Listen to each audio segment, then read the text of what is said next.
sustainable financing and development financing in the Arab region and the need for transformation to green economy.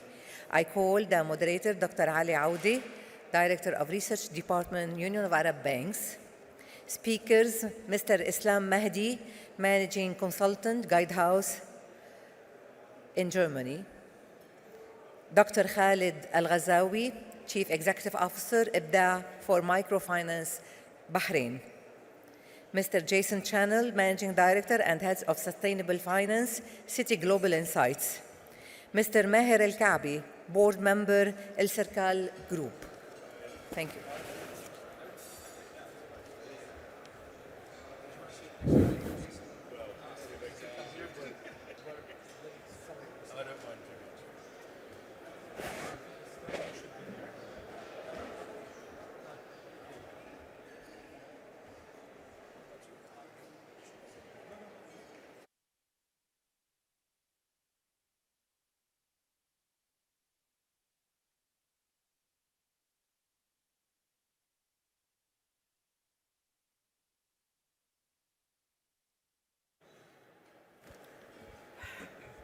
Good afternoon, ladies and gentlemen. Well, after the heavy lunch we have, I think it's a bit difficult to resume. However, we'll do our best. So hopefully our session will be interesting, especially because we have this elite of experts in the different aspects of sustainable development and sustainable finance. First of all, let me highlight the purpose of this session. We all know that the Sustainable Development Goals set by the United Nations. Thank you. Thank you. So the Sustainable Development Goals set by the United Nations actually highlighted the importance of finance and funding in achieving the goals. The panelists in the morning actually stressed on this point, that how can we achieve, and actually His Excellency Dr. Abul Ghait highlighted this point. How can we achieve the sustainable development goals if we don't have enough funds, we don't have enough financing? This actually triggered the idea of sustainable finance or development finance or financing for development, and which stressed the role of financial markets and financial institutions in addition to the public sources of funds. So stressed the role of finance, financial markets, financial institutions, the private finance in supporting the development finance and the SDGs. So here we will try to highlight in this session the role of sustainable finance, what's called sustainable finance, the climate finance as well, and the other aspects of finance that can help achieving the SDGs. We have 4 gentlemen that will enrich actually our knowledge regarding sustainable finance, climate finance, and the other aspects of development finance or financing for development. We have in this session, as you see, however, we have some a minor change in the panelists. We have Mr. Islam Mahdi next to me, and of course I will give him the opportunity to introduce himself quickly before I start bombarding him with my questions. Mr. Islam, please. Thank you very much, Dr. Ali. Thank you, Union of Arab Banks, for the invitation. My name is Islam Mahdi. I work as a consultant at the company Guidehouse. We are managing several projects across the region here. We're also the Global Technical Secretariat of the PCAF initiatives. And here am I. Thank you very much for the invitation. Yeah. Yes, please, you can introduce yourselves. Thank you. Before we start the questions. My name is Khalid Al-Ghazawi. I am originally from Jordan, based in Bahrain for the past 10 years. And I serve as the CEO of IBDA Microfinance Company, ex-bank, in Bahrain since 2014. I also serve as a board member of several microfinance banks in the region, including Jordan, Syria, Lebanon, Palestine, Mauritania, Sierra Leone, and I also serve as a member of certain board committees on those banks that I do not serve as board member. And I'm very honored and pleased to be here today. Thank you. Thank you. Mr. I think this is working. Maher Al Kaabi, my picture is not there, so just need to reiterate the name. We do apologize for this, actually. That's fine, it's okay. I'm a software engineer by background, worked in a software company, worked in a bank for 28 years, Citibank for 15 years, worked in regionally Europe, and then worked in local banks over here, Islamic banks, was heading the Islamic Bank. Moved in to head and companies in terms of board membership, so I work on boards of companies. One of the companies I work on a board membership is a 165 years old company. We're into various verticals in terms of sustainable finance is one vertical. I'll not touch upon the other verticals at that point of time. Work with the Ministry of Climate Change. We are also in the executive committee in terms of climate change, and also work as well on digital economy with the Ministry of Economy. Thank you very much. Mr. Jason? Thank you. So Jason Channel, I'm the Global Head of Sustainable Finance at Citigroup, at part of Citigroup called Citi Global Insights.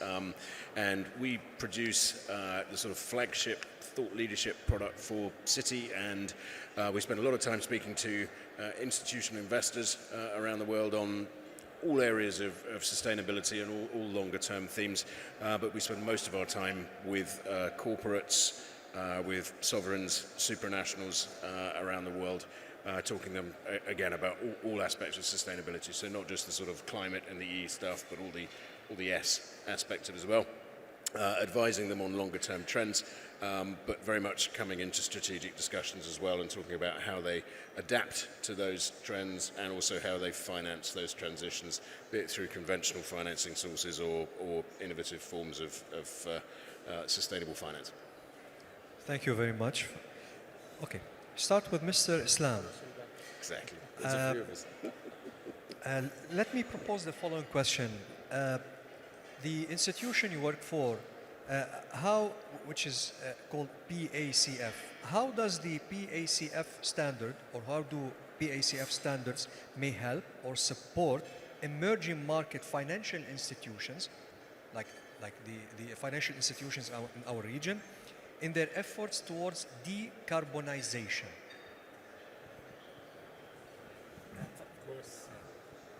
Thank you very much, Dr. Ali. So I will first introduce what does PCAF mean in 1 minute, and then we'll delve into the question of how this may help the financial institutions here. Like PCAF stands for Partnership for Carbon Accounting Financials, which is an industry-led global initiative that supports banks, financial institutions, and all market financial players in measuring the greenhouse gas emissions of their loans and investments. But why this is relevant for the financial sector? Because as we may know that the greenhouse gas protocol classifies the emissions into 3 categories: scope 1, 2, 3, which is the 3 is the indirect emissions. For the financial sector, this is something like 700 times larger than the direct emissions from the financial sector. Therefore, it's truly substantial for the financial institutions to measure what we call the financed emissions. Yeah. And PCAF started 2017 in the Netherlands, and so far now we have around 385 signatories from around the globe. And this is the biggest network of financial institutions committed to disclose their greenhouse gas emissions of the financed emissions, in particular using the PCAF standards. What PCAF offers here in this is mainly 4 things I would say. First, that a standard and methodology that's well established and recognized, for example, and verified by the Greenhouse Gas Protocol and in conformance with its requirements. It's also adopted and recognized by other institutions, like, for example, the TCFD officially asks asset managers and financial institutions to use PCAF. So it's a well-established methodology to measure the financed emissions. PCAF also offers a technical support or technical assistance in how the calculations may go, with a very rich database of emissions factor, close to 1 million emission factors to allow bankers and sustainability teams of the banks to calculate the financed emissions. PCAF also offers a lot of collaboration opportunities, training, and webinars and collaboration with that network of financial institutions. So it's an initiative, well-established standards, technical support, and collaboration with the aim to help the banks to measure the greenhouse gas emissions of their investments, identify the carbon hotspots across their portfolio, and then design green financial products for those carbon hotspots to move forward towards achieving their decarbonization or net zero targets. So that's it. Thank you. Actually, I wanted to add a question to the previous question, and according to your answer, you know that in Glasgow, the climate change meeting in Glasgow, a very important, let's say, suggestion or recommendation was said that banks that provide financing for non-environment friendly projects should be liable and should be accountable. So what do you think? Is that possible? Can we consider that banks should be accountable and liable for financing non-environment friendly projects? I think already the regulations in many markets around the globe are already progressing into that direction. Like in the coming 2-3 years, the financial institutions and the market financial players in the EU will be required to make their non-financial disclosures, including the carbon footprint of the project they do invest in. Meaning that they will not, so they will have this responsibility, I would say, by the regulation soon, but how they will be held accountable and how can these regulations be progressed to ask them to work in the decarbonization, so it's something to come, yeah, I guess. So, and I assume also that change in the regulations is also coming, and we see it also in our region as well. I think this will take some time, especially in our region, because it's really difficult to apply these standards. Anyway, thank you very much. I will come back to you later. Mr. Ghazawi, I'd like to ask you the following question, and please be patient. I have somehow a long question for you. It's okay. So we know that microfinance institutions, and I'm asking this question because you work for a microfinance institution. So we know that microfinance institutions are providing startup financing to entrepreneurs who wish to start and then grow their micro business, which they operate out of home, the market or a digital window. But those loans are so small in amounts and paid back over a very short period of time, which might be a bit difficult for the microfinance or for the micro enterprises or small businesses. So how can we classify microfinance institutions? Are they really the ideal vehicle to provide development financing that can really have an impact? I don't know. I have a feeling maybe it's not. I don't know. We will hear from you. So if not, how can microfinance institutions be the right vehicle to development financing? Thank you, Dr. Ali, for the very valid question. And I would say that, yes, initially we do provide development financing, either to businesses that are starting up, micro businesses based at home or now in the market, and many of which are digitally marketed or they are selling online. But at the same time, yes, is it really considered a viable tool to help those clients become sustainable themselves, be there to exist, or are those temporary businesses that will fade out with time? And I would say that the answer is yes and no, because in many cases, yes and no. Because in many cases, we had lots of successes where micro entrepreneurs who started at home are now with businesses that are operational not only in Bahrain, but they have multi-branched in Bahrain, they have multi-branched in Saudi Arabia, and recently into the UAE as well. Whereas some of those businesses are still at home. They are still micro, they still did not fly. And I would say that the reason is the scalability of such businesses is hard to achieve. However, we remain to be a fundamental factor as microfinance institutions to do two things. Number one, include people in the system, and this is very important. Especially, I wouldn't say that Bahrain people are excluded, because the government, His Majesty, the Crown Prince, has been leading an amazing effort to include everybody.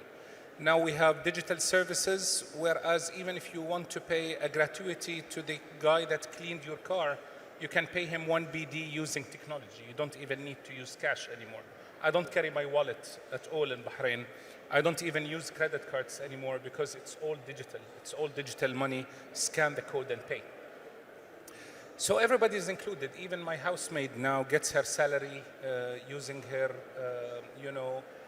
bank/wallet with one of the telecommunication companies or one of the financial companies, and she transfers money free of charge to her kids in Philippines without paying a fee even. That is how sophisticated inclusion is in Bahrain right now.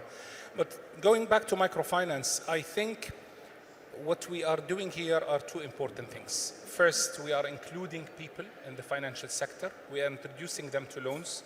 We are introducing them to discipline, to credit.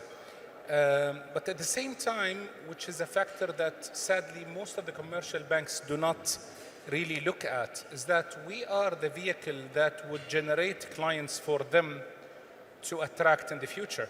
Because when we train those entrepreneurs, home-based owners, home-based business owners to become bankable clients, those can become people that can borrow and can deal and can transfer and that can open letters of credit and issue letters of guarantees with commercial banks in the future. And we have succeeded in doing that in so many cases. I wouldn't say they are thousands of cases, but I would say hundreds of cases where we graduated, in Bahrain or in Jordan, where I serve as a board member, or in Palestine or in Lebanon, where we managed to graduate clients to commercial banks, where they become, bankable. They know what are the banking what the banking rules are. They know how to abide by the law. They know how to pay on time. They know how to, run a successful business thanks to the coaching and microfinance services that we provide.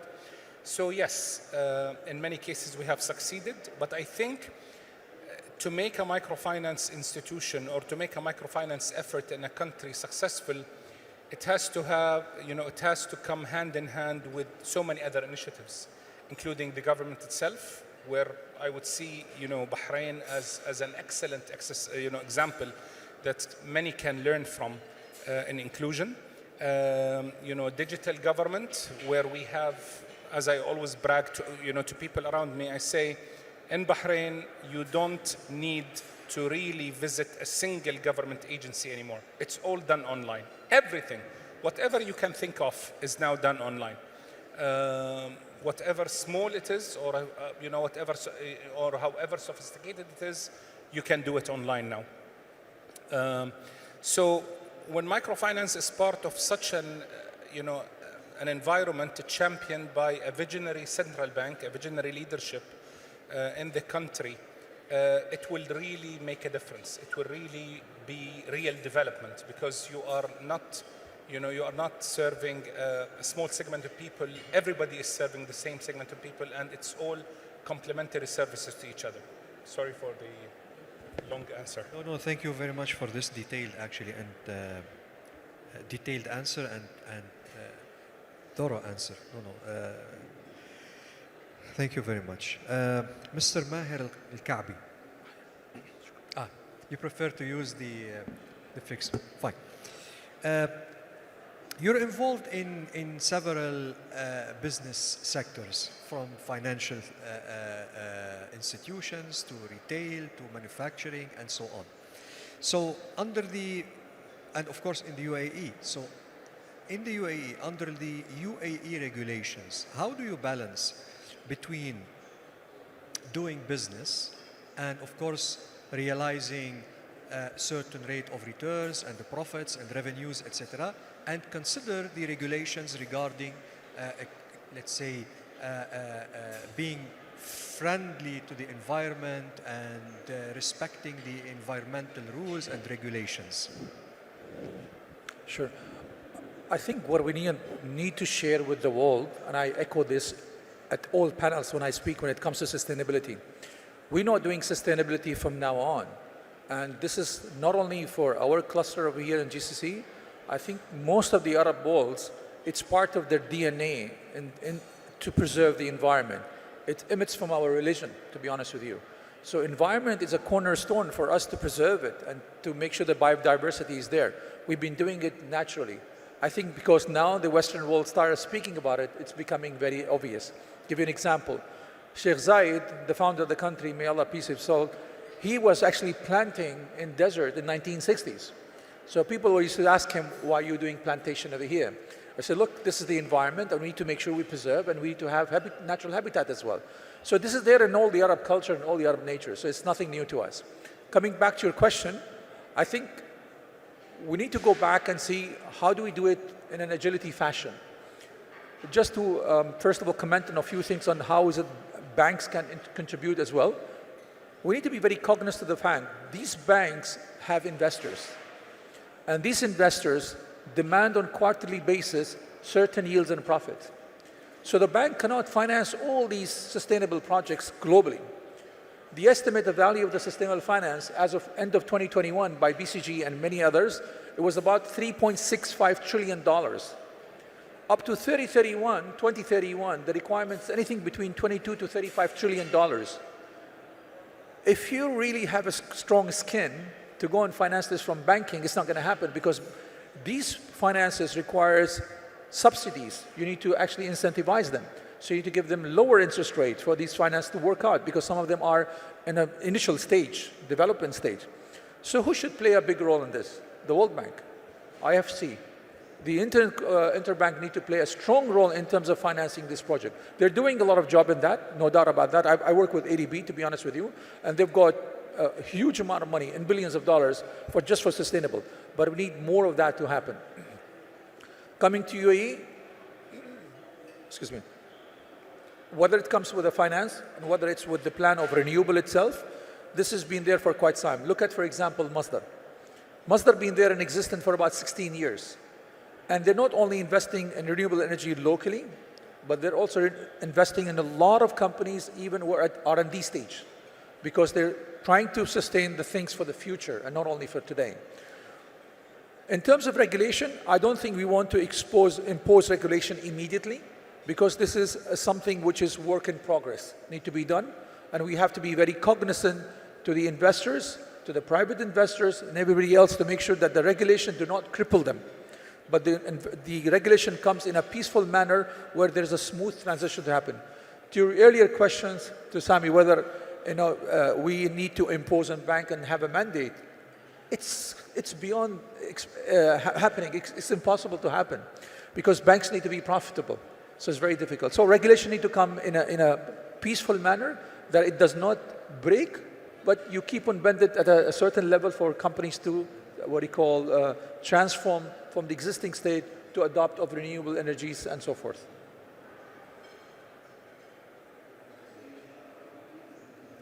Thank you very much.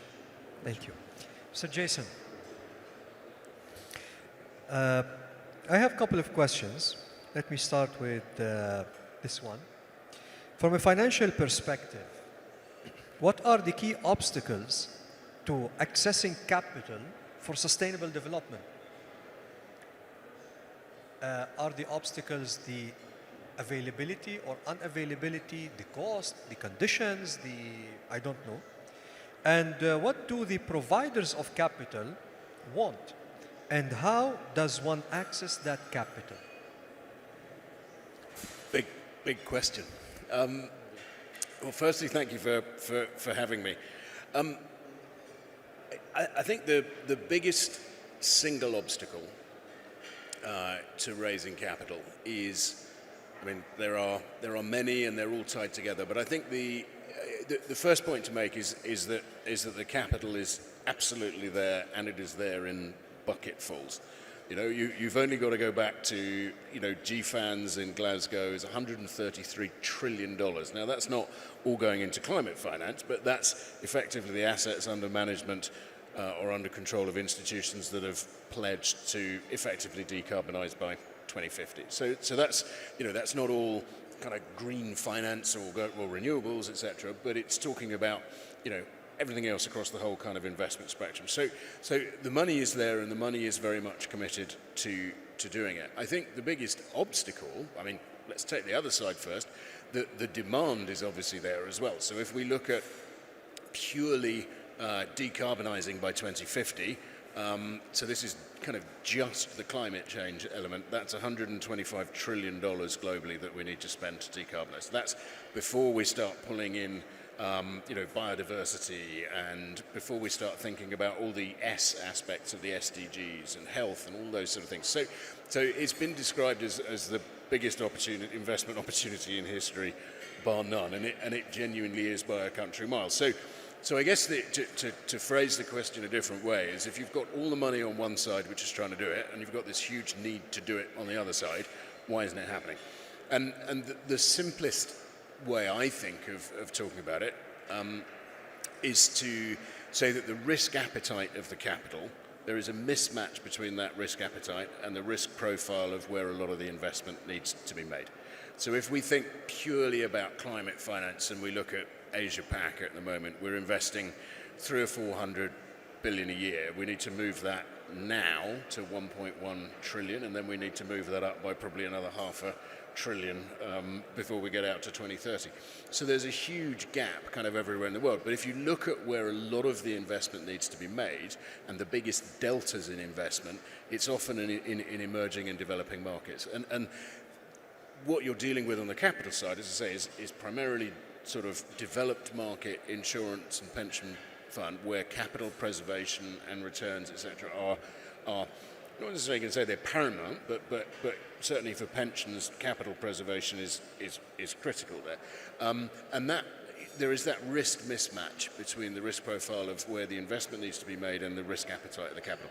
So that's why we need to get much cleverer with things like blended finance. We simply haven't done enough of that, and it's too piecemeal, if you like. So the biggest sort of challenges, I guess, are sort of blending at scale and getting around that frustration of the capital, which is that they really want to invest, but there's a lack of available appropriate investment vehicles. And of course, that's an opportunity for all of us in the financial community to do that. And to sort of finish up with your follow-on question in terms of what do they want, they want there's a lot of discussion going on in various parts of the world about at the moment about dereliction of fiduciary duty, and nobody's talking about that, right? Everybody recognizes that they want to earn an appropriate financial return on things, but what they want alongside that is an ability to show what they're doing with that capital, right? So it's kind of impact, it's additionality, it's all those concepts, and that's not because they've sort of suddenly woken up one morning and said, do you know what, I want to be a good banker and I want to save the world, right? Hopefully they do, right? But it's because the ultimate providers of capital now turn around and go, I'm going to give you the capital, yes, I want a financial return on it, but I also want to know what you're doing with it, right? And what impact you're having. It brings in all sorts of stuff out of the EU taxonomy, like do no significant harm and all those sort of things as well. So what they want is scalable, investable projects which will give them a suitable financial return at an appropriate level of risk, whilst having a positive impact, be that on the environment, on society, whatever. But that's the biggest obstacle, is that risk mismatch. Let me ask you, who are the main providers of sustainable finance? Are they the same in the developed countries and the developing countries? are they private financiers or government or something between them, international? So who are the major players in the sustainable finance market? Well, again, it's a great question, right? If you look at the 100 billion coming out of all of the COPs and the UN programs, I mean, we're still not even at the 100 billion, right? We've got to sort of low 90s on that, which in itself is pretty poor. But if you break that down, only about 20 odd of that has actually come from the private sector. Most of that's come from the public sector. Now, as a fellow Citibanker here, if we were sent off and told, given kind of 80 billion of public sector capital and told to leverage that and use it to crowd in private sector capital, and we came back with 20, I don't think we'd be in the office the next morning, right? It's completely the wrong way around. I mean, the amount of private capital which is out there dwarfs the availability of public sector capital to do it. Now, we do need to blend, but we need to blend appropriately.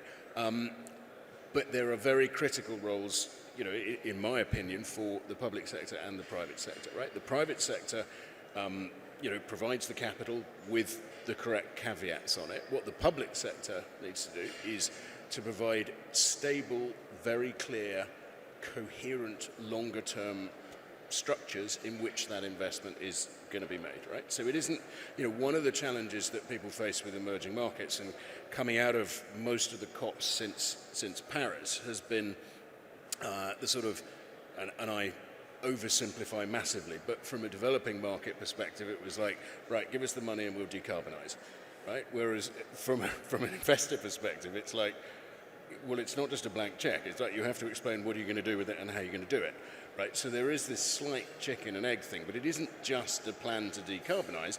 It has to be how to decarbonize coherently within a sustainable economy for the longer term.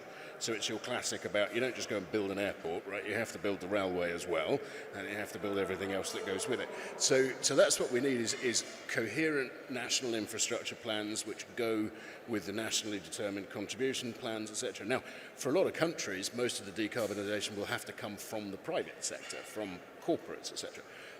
But again, you see that framework has to be there, and it isn't about suddenly banning something and suddenly incentivizing things. It comes back to the question earlier about, you know, banks.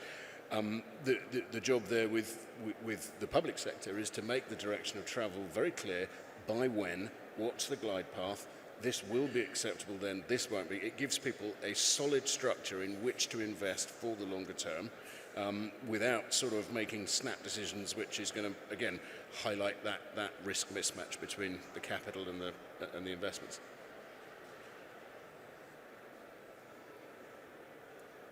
Thank you for your answer. Back to you, Mr. Islam. So,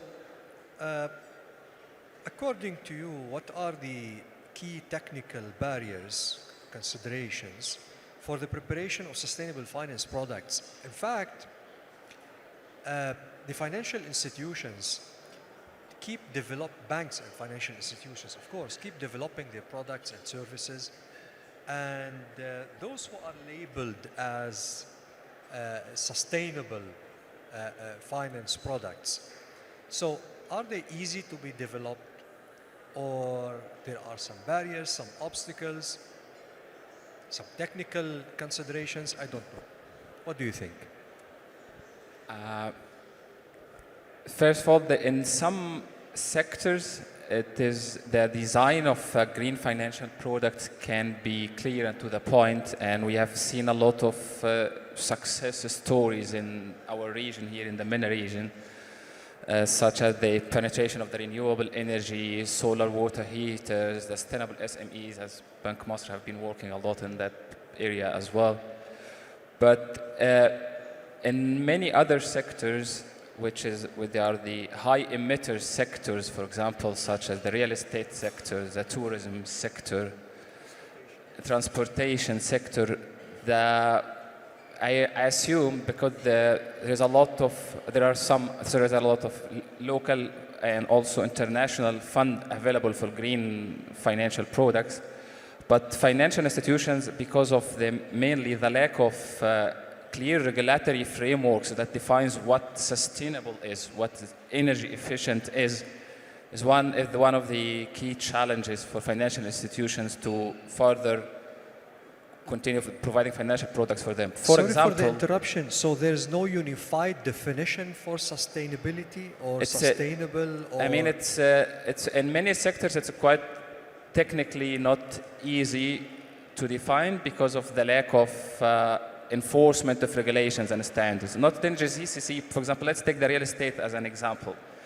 Financial institution would like to disperse money or qualify building or real estate, commercial real estate company for a green financial product for the energy efficient buildings.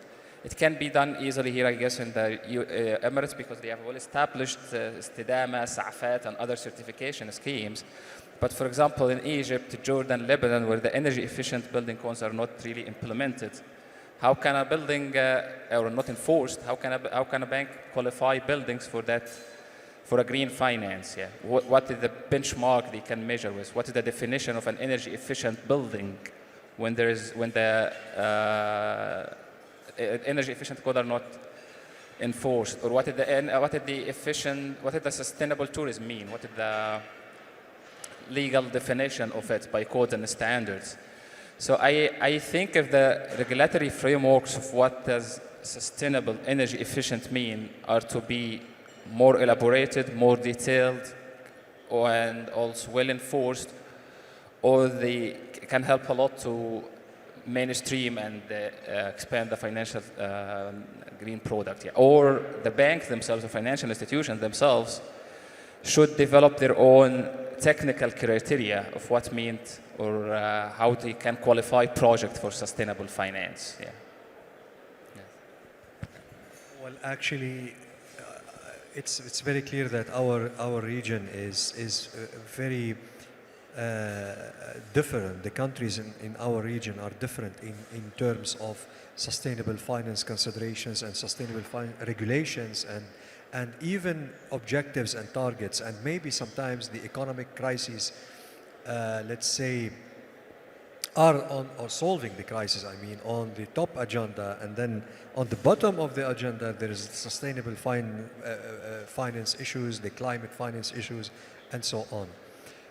However, even those countries that are facing economic or financial or whatever crises cannot ignore it, can they?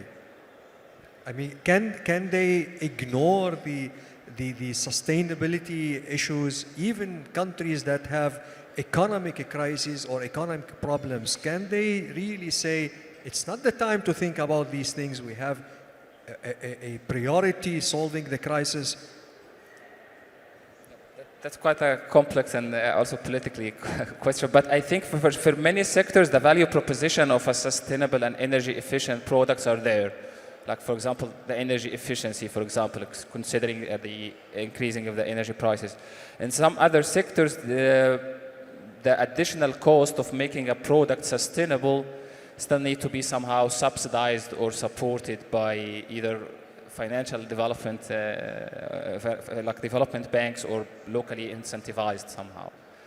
So, but for the financial sector, I think it's truly important to move into the industry because it's not a burden anymore. The value proposition in many sectors are there, and also the regulations around the non-financial disclosure and sustainability disclosure are changing around the globe, and the financial sector is globally bounded and connected, and that will have soon an impact. Yeah. So from technical point of view, financial point of view, regulatory point of view, it's the time now to act and move into that direction, even though that will come with a bit of burden for some sectors. Yeah. Thank you. Dr. Ghazawi, back to you again. Now, my second question is shorter than the previous one. So, expecting a shorter response, you're saying. What can microfinance institutions do to support the green economy? Not only support small businesses, but also let's look at the picture from the macro perspective, green economy. Thank you for the question. Thank you for the question. And I'm sorry, I'm going to disappoint you. The answer is going to be a little bit long. But, but I would say that a green economy has to do with sustainability as well, which is something that you have just tackled. And in microfinance institutions, we look at sustainability from three different angles. We look at the sustainability of the environment and the climate, and the least damage we can create in that regard. Number two, to the sustainability of the business itself and the sustainability of the income of the owner of that business. And number three, the sustainability of the product itself to continue to serve a longer term purpose when it comes to the microfinance institution. With that in mind, I think what microfinance institutions can do is very limited, taking into consideration the size of the loan, the tenor of the loan, the nature of the businesses that we support. But we try as much as possible to make sure that our clients do not leave, a carbon stamp as much as possible, or the least, I would say. For example, I know this might be silly, but we don't support or we don't finance people that are aiming to open a shisha place or a cigarettes place, or somebody that would cut trees, or someone who would manufacture something that would hurt the environment. Although these are, people might debate that those are very small businesses, so what harm would they bring to the environment? But we still have to do something about it. And I think, again, if we look at microfinance institution as the vehicle to get those clients to be bankable in the future, it is our responsibility to teach those clients on how to preserve the environment, how to take care of it, and how to be able to run a sustainable business while at the same time keeping the environment itself sustainable. I don't know if this answers you or not. Yes. Thank you. Let me, please let me add a question. Now, regarding the green economy, okay, you said that maybe opening a shisha place shouldn't be allowed, I don't know. So how can we link, let's say, the green economy objectives with developing the well-being of people? Okay, is green economy, for example, can only, I don't know, make our countries greener, I don't know, less polluted, or it can also have a direct impact on our well-being? Of course. We always teach our clients, very good question, Dr. Ali, because we always highlight to our clients and we always advise them that you are the most vulnerable usually, and you are the most subject, you are the people that are subject to those dangers and to those risks involved in running or operating in an unhealthy environment.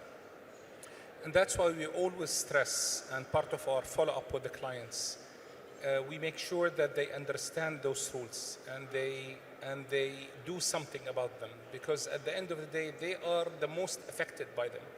Rich people, well-off people can avoid those risks, but they cannot because they are very vulnerable. And yeah, that's why the awareness is our responsibility as well. Thank you. Actually, Mr. Maher, I will, let's say, recycle this question and ask it to you in a different way. In the UAE, how did, let's say, the SDG considerations, and particularly the green economy considerations, develop the well-being of UAE people? I mean, we need to hear the success story of the UAE in this regard. I think I'll give you a macro picture first of all. The reliance on making sure the microfinance alone, first of all, I'd like to comment on that will be the game changer. We're putting our efforts not really in the right place. Microfinance, and I think we need to fire all the cylinders for a green economy to work, but microfinance is a very small segment there are big whalers sitting outside. Let's address the biggest challenge. I always say is use the Pareto principles. Where you put 20% of effort, you get 80% of return. With microfinance, these are humbly very small people in terms of what they want to do. And they're the lowest risk people, by the way. And yes, I agree with you. The moment you teach them, they're, I think, more recipient to that learning than the big whalers. Coming to the UAE, I think UAE, I think the first thing we wanted to do and needed to do is going back to education. Today, apart from legislation which is need to evolve still, to be honest with you, we need to go back and educate people. If the problem of green economy is not for today and it's for lifetime, what are we doing with the education system? How are we teaching our children today at schools and universities? So this is one of the things that we've inculcated into the education system by teaching them from now on and teaching for the future how they should make the green economy be there. So it has to start from home. I was in another panel, in a Middle East energy panel, and luckily I had like about 100 people over there, so I could do a poll easily. But given that I have only a handful, I cannot do a poll, which will not be validated enough. How many of us really go and sit with our children and teach them about green economy and environment and preservation and renewable energy? Trust me, in that panel, out of 100, hardly 1% raised their hands. And they were very, very honest. So we're not really doing a good job. So that's why education is a key factor for me, for you to change. Because the change is not for today, the change is for centuries to come, for 100 years to come. So that's one of the things we did. We inculcated, the government has inculcated a program. I personally was part of curating a program for universities. We're working with American universities and others. Because I sit also as a board chairman of the board for schools. I mentioned earlier in our chat discussion sideways. So we're trying to change that happen.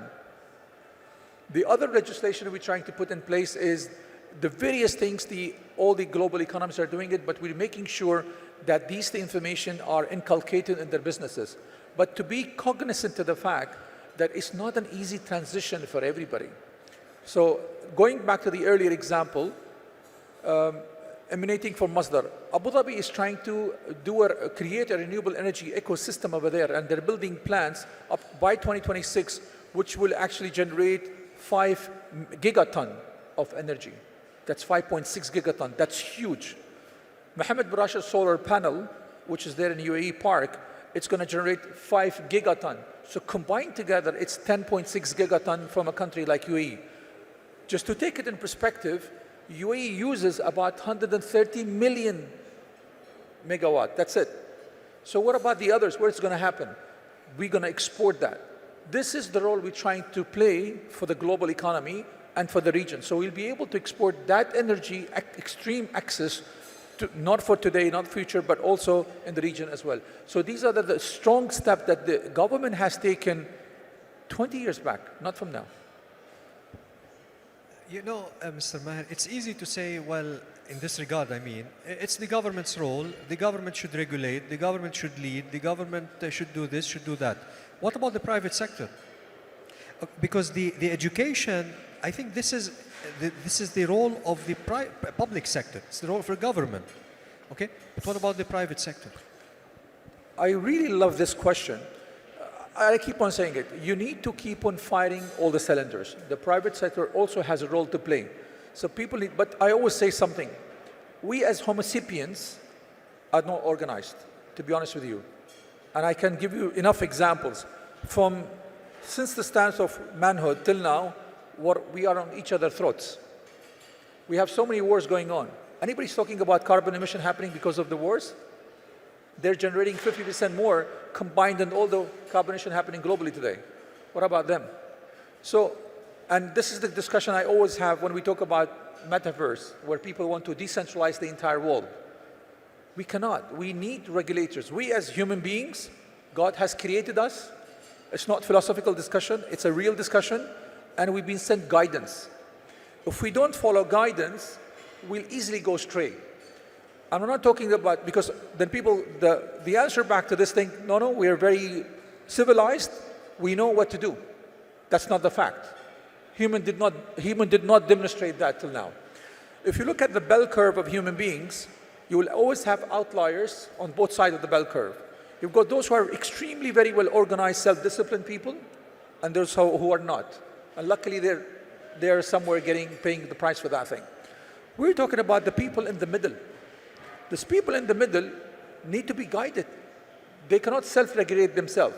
So even the private sector, while we want them to stand up and do their part, you still need governments to come and tell them, you need to do this and play your role. And they should be held accountable. If you don't hold them accountable, you'll still have double standards happening globally by most of the global nations. Exactly. So they complement each other, actually.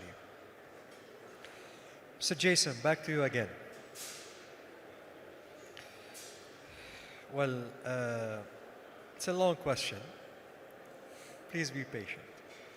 So we know that recently the globe faced the inflation crisis, the slow growth, COVID. So we keep, let's say, I don't know, inventing or receiving, or I don't know, crises. So how has the recent energy crisis, which exploded or emerged last year, the high inflation, rising interest rates to combat inflation, and the fear of recession, which is, I think, became somehow a fact, not only a fear, okay, impacted the sustainable financing space? Did it change the priorities? I mean, did these events change the priorities? And does it show or even affected the transition to a sustainable economy? I mean, these events, did they really affected the transition, the moving to sorry, a sustainable economy, or maybe not? It is a big question, but it pulls in a lot of the things that we've covered in the other questions. I think it's very interesting. I mean, you can't get away from the fact, if you look at the last 2 years, that short-term priorities have changed, right? So, it's been all about keeping the lights on, etc., pretty much regardless of the amount of carbon, etc. So, shorter-term priorities have come more to the fore, and that sort of, if we're going back to sort of, microfinance and the most vulnerable in society as well, right? If you speak to a family that's struggling to feed their children and say, right, do you want to feed the kids or do you want to save the planet? They're going to feed the kids, right? It's these are not difficult decisions, right? I think the way we have to look at it, though, is that in the short term, it may have slowed progress, but the irony of this is I think, in the longer term, this actually speeds up the transition, right? Because if you take energy as one aspect, so the deviation is short term, not regarding the long term objectives.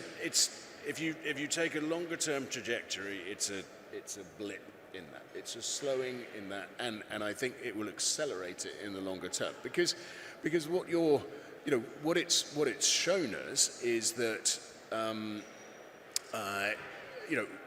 it's highlighted things like the value of resilience, the value of energy independence, etc.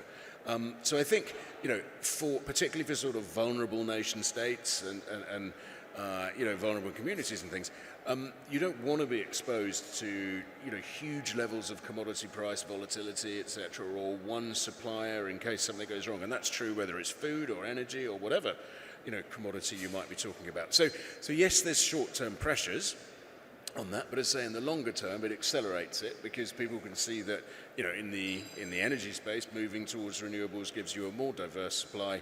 You're not beholden to global energy markets, etc. So I think yes, it's a shorter-term blip, but there's a longer-term acceleration there. But one of the points I wanted to make, coming back to an earlier question in relation to your point, though, is that one of the things that this highlights to us is the importance of an orderly transition, right? So if we suddenly decided that we were going to turn off every kind of fossil fuel plant out there that we could, and we were going to build as much renewable stuff as we could, but we were going to keep it, really, really tight without any reserve margin in there, the last couple of years, we would have been in an incredible predicament, right? And it comes back to, again, the question about, penalising banks. It's like banks could turn around and turn the tap off now, right? If you turned the oil tap off now, you'd have global, social and political meltdown in a week, tops.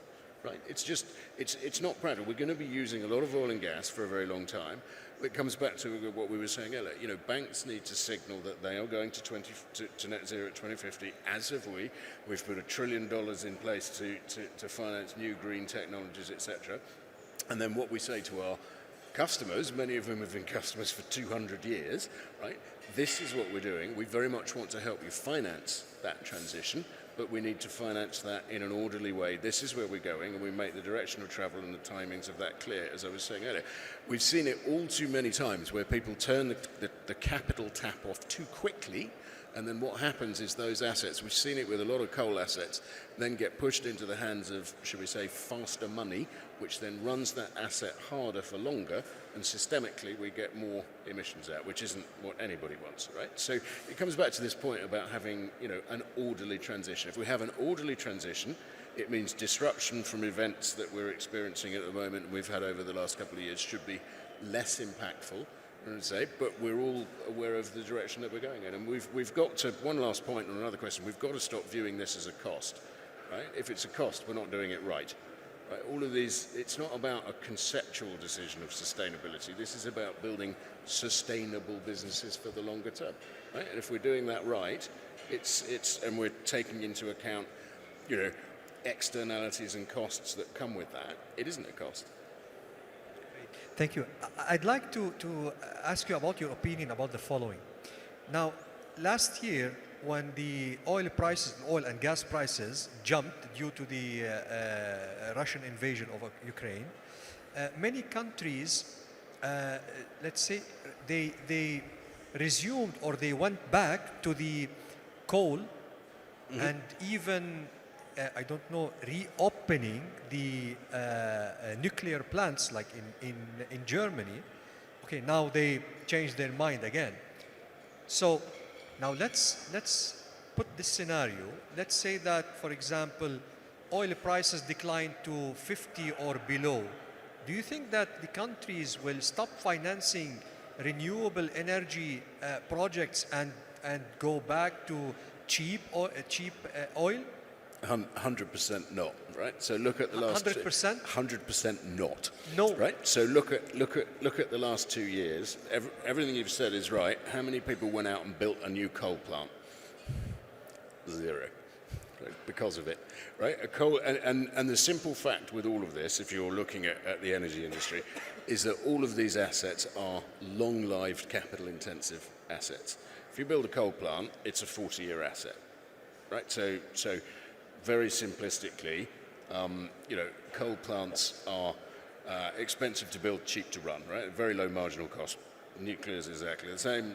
Gas plants, you know, cheap to build, expensive to run, so you use it for peaking stuff. But for the economics to work on a coal plant, it needs to run for 40 years.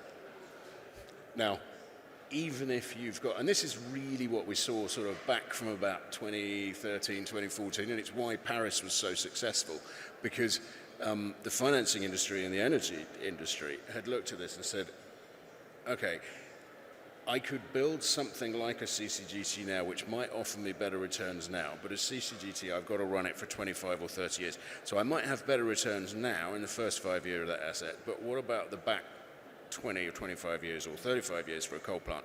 Is it even going to run? It's going to come bottom in the merit order because renewables will always come first because they've got zero marginal cost.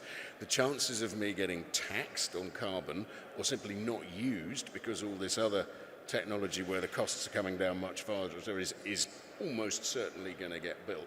I cannot justify building that because of the risk of it being a stranded asset, so I won't.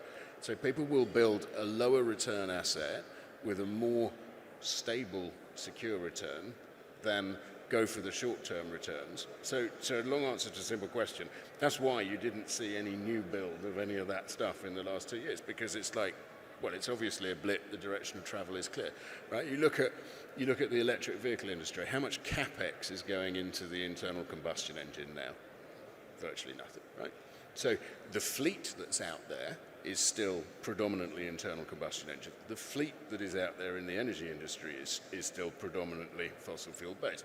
If you look at the capex in power went over 80% renewable years and years and years ago, and that hasn't changed, right? So the investment's there. Same with the autos industry. It's all about investing into new low-carbon technologies.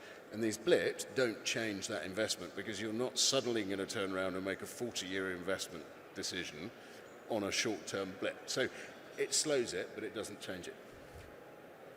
If I may add, if you don't mind, while we probably did not build coal plants, we are investing close to $225 billion in fossil fuel for more exploration. These are stats, numbers available online, right? So we're still investing heavily, rightfully so. I'm not saying no, we shouldn't. I buy the point that, you have to make the transition gradually. You cannot immediately say we stop the tap on fossil fuel and all the other energy sources and look at renewable. It's impossible. It's not going to happen. But you're still investing in the fossil fuel quite substantially. But what we need to do, and I think a lot of companies are trying to do that thing, how can you invest in fossil fuel by actually becoming more efficient in terms of the carbon neutrality? So the techniques that you use, whether it's the exploration process itself, is less harmful to the environment. These are the things which need to be done and explored further by all the companies.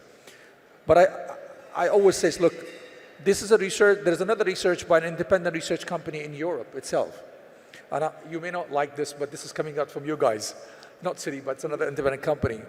European countries have been giving free carbon credit to the European fossil fuel companies for the past 10 years, worth of more than $100 billion. Free carbon credit. They did not even charge them for it. They did not even give them a goal for alternative investments. And they told them, here you go, take the free carbon credit. Why? Because they needed that energy. So I don't think everybody is walking the talk. I don't think we're sincere about what we want to do globally. It's a global problem, but only a few of us are mandated to do it. We need to be cognizant to that fact. We need to be realistic of it. Again, we don't have enough people to see how many people believe that 2050 is going to happen. We have to have a target, which is very important. We have to have a KPIs to work on it. But how successful we were in all the COP20. I think the Glasgow one, 26, saw some light for 27 to take some advancement. And hopefully COP28 would be a different one as well. But for all the first COP25, 26, no action were taken, literally, that you can be proud of globally as a citizen, saying, yes, I can see that happening. Because what is happening is, unfortunately, the opposite. Thank you. So before we close, I'd like to give the gentleman 1 minute to add any point. Islam, would you like to add anything, to highlight anything we couldn't cover? Thank you very much for